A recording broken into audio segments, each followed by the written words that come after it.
Welcome to Aging Gracefully. I want you to live a long, healthy life without regrets.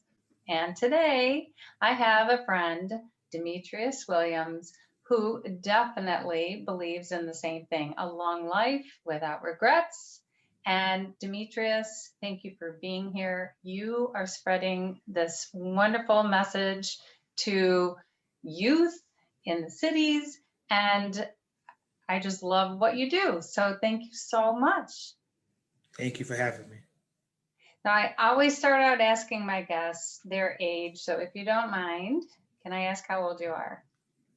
I turned 36 years old a couple weeks ago. Happy birthday. This is Thank great.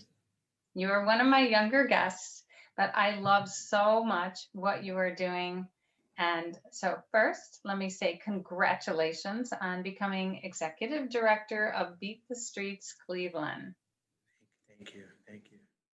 I know that you have an amazing story, a journey from a tough time as a child to where you're at right now, where you're able to help so many other people with their lives. So can you tell me a little bit about your journey?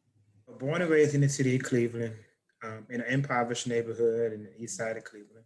And myself, I have my own challenges as far as being visually impaired and hearing impaired. So couple that together, parents being visually impaired, children have disabilities. So we had challenges growing up in school, in the neighborhoods, just staying safe in the neighborhood, just getting opportunities. So neither one of my parents had full-time employment, so we struggled to finding meals and different things of that nature. So we relied on government assistance. So that challenge itself kind of hurt me and kind of made me stronger in a way too. You said that your strengths have come from the adversity of living like that. And you said you had an independence that was more advanced probably than other children your age. Can you tell me more of that? Yeah, so since my mother specifically wasn't able to see, we helped her with bills. So at a young age, I'm writing checks. We understanding how to do transport around the city using public transportation. And so I'm 7, 8 years old, understanding how to travel downtown or throughout the city using public transportation. So at that time, I didn't realize it, but now as I get older and realize, so those being more independent, understanding how to just be more responsible at a young age. So she relied on me to help her with even small tasks, cooking, cleaning, just making sure everything kind of functioning properly within the house. So me and my sibling, my brother and sister, we all had that responsibility of making sure that was happening. And you can see the results now because of that at a young age. Now, there's another part to your story that's interesting as well. So maybe you were on government assistance as you were growing up, but your parents always believed in community interest and bettering the community in a number of different ways. Tell me about your mother and father and how they got involved. So they were so even though they were disabled, they still were very passionate about being advocates about the disabled community. So my mother and father, at one point, they both were president of the National Federation of the Blind, the Cleveland chapter. So they were very, very involved in that, just doing fundraisers and community events within that organization, just trying to give people the opportunity to show that, all right, even though we're disabled, they're still capable and able to do different things and be functional in society. So they did a lot with that. So she also empowered other newly blind individuals to kind of keep them encouraged, keep them motivated. So she actually used to go over to people's houses and teach them how to navigate within their own house once they lost their sight. She used to teach them how to cook, teach them how to clean, because people take things for granted. When you're seeing everything, you don't really think, okay, if I lose my sight, how can you do different things like that? So she did a great job at advocating for the people and encouraging and motivating people. And I think that those attributes kind of rubbed down to me because so any event that she was doing, I was going out volunteering, helping out any way I can, even at a young age, until like when I got over, it's just constantly, all right, going out, just helping out many people and teaching them, start learning Braille at a young age, so I can kind of maybe help people with Braille, learning sign language at a young age, so I can help people with hearing impairment at a young age. So being around them kind of rubbed off on me to kind of create that giving mentality. And there was no woe is me attitude around your house either. Tell me about your dad and the type of baseball even that he played. So my father was the president of a blind beat baseball team. So it's called the Cleveland Scrappers. So they have teams all over the world, and they compete. They compete just like any other sport. So they're traveling. Maybe one weekend he's traveling to Texas, or one summer he go to China or Japan, and he competes against other teams. And what's unique about the sport, the pitcher and the catcher and the hitter are on the same team. And it's a very competitive sport, and everybody's on the field is either blind or blindfolded, and it's an amazing sport. I'm seeing blind individuals catch line drives and hit home runs. It's amazing, very competitive sport. He was passionate about that. He raised a lot of money and did everything he can to keep that sport alive, and it's still going to the day. I love it. I looked it up on YouTube after you had told me about it. It's really fun to watch too and see the joy in their faces and yeah, the camaraderie, yeah, the trust built between the people on the team. Have a lot of trust. Yeah. So you've had this really unusual, atypical growing up experience. And so from there, at some point you were able to go to college, right? So I attended Cleveland Public Schools. I went to Lincoln West High School. That's when I started competing in the sports myself in wrestling. And then I decided after I graduated high school, I went on to John Carey University, where I received my bachelor's degree in business management. And then after that, a few years later, I decided to go back and get my master's degree in nonprofit administration. You continue to work with students and you love wrestling as a sport. You're helping other people, even in your family as well, right? Yeah. And at some point you get connected with Beat the Streets Cleveland.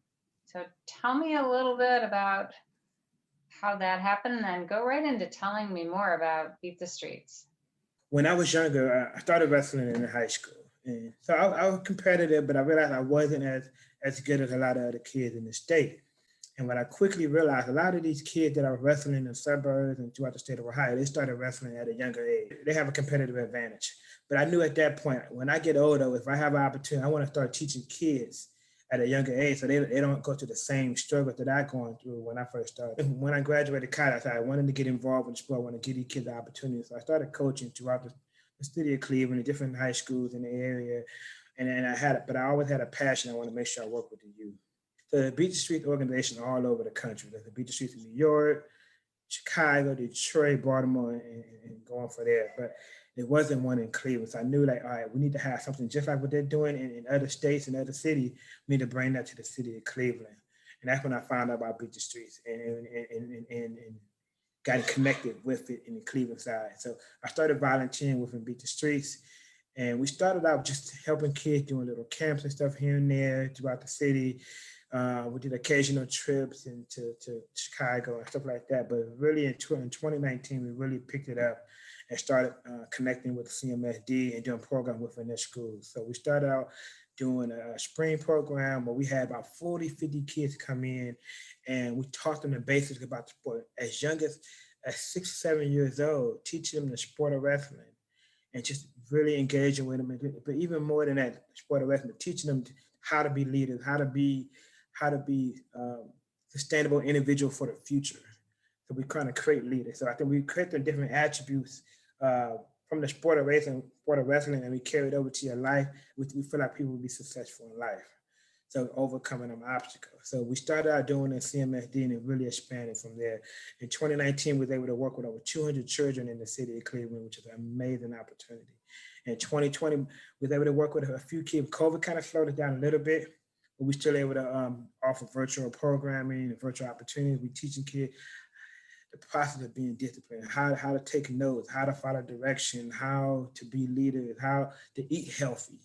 So we're teaching all the different attributes to be successful And then in addition to that, how to be good on the mat, how to be physically an athlete. So it's an amazing thing that what we're doing with Beat the Streets Cleveland. And it's for girls and boys, both, right? Yes, Is it boys equal and girls. numbers? Yeah. An amazing story. So some of my girls are having a little bit more success than the boys right now. I have a girl in our high school. She's actually ranked 13th in the country according to USA Wrestling for the girl. And she does an amazing thing. She traveled all over the country competing. And it shows that all right, the sport is not just for young men, it's for young women too. And it's one of the fastest growing sports in college right now.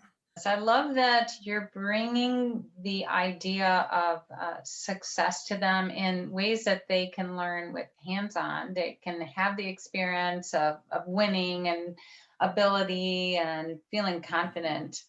But I also love that you give them a dream, a hope. Yeah. And I think that's important. That's not, it's not just a someday thing. You're teaching them that you start right now. You build your dreams now, so that you can do and be whoever you want, go wherever you want as you get older. If you put that work in, you stay committed to it, it'll pay off. I'm not saying it's gonna pay off this second or this minute or tomorrow, but eventually, if you keep working at it, it's gonna pay off. And I'm a living testimony. I started out having struggles in my life, having disability, challenges, education, challenges overall in life. But I think consistently first I came up with a plan.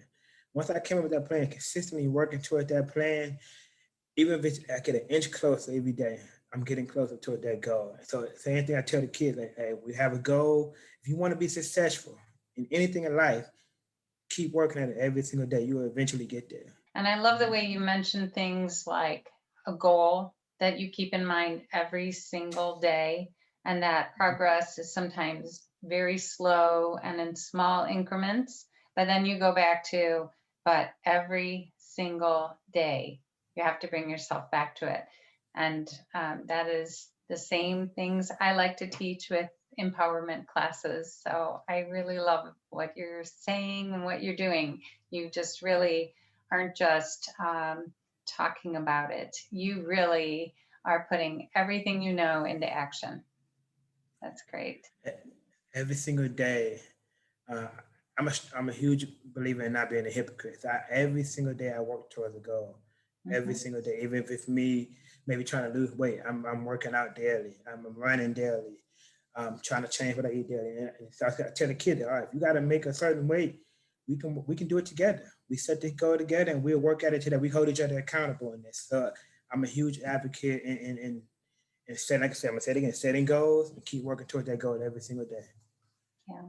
And how daily habits are what add up to that big goal that looks so far away initially. Love it. So tell me this, Demetrius. You know, it's been an unusual year for sure, but I know that you have big goals for moving forward. Can you share any of the projects or thoughts you have for the future with BTS? How you want it to expand? Yeah, so one of my big goals right now, we're trying to get a solidified location for our kids. So right now, with schools closing down, schools are not being open because of COVID. A lot of our kids don't have safe places to go to even just be kids now because they are in the house and they're on the computer all day. I think having a solidified location where we can have program and create a safe environment for our kids, I think it's something that would be amazing. We can provide programming, we can do wrestling, we can do any type of courses that are available in that space. And the main thing is it's safe. We know we can manage it, we can keep it clean, and then we can provide a safe place from any distractions in the world. So that's one of our big goals right now. And I think if we can do that, it'll be a game changer in the city of Cleveland. For anybody who's watching this, Demetrius, is there any way that somebody can offer help, assistance in volunteering or financially? Yes, you can go to our website. So the name of the organization is Beat the Street Cleveland, and the website is btscle.org. So it's btscle.org. And you can go on the site and you get the information about making a donation or volunteering, or you can just get my contact information. Just want to say hello, send me an email or give me a call. All right, that's great. So let me ask you one final question. What do you think is the secret to aging gracefully? Working hard every day, staying consistent, being healthy, and being happy. All right. Thank you. Thank you so much.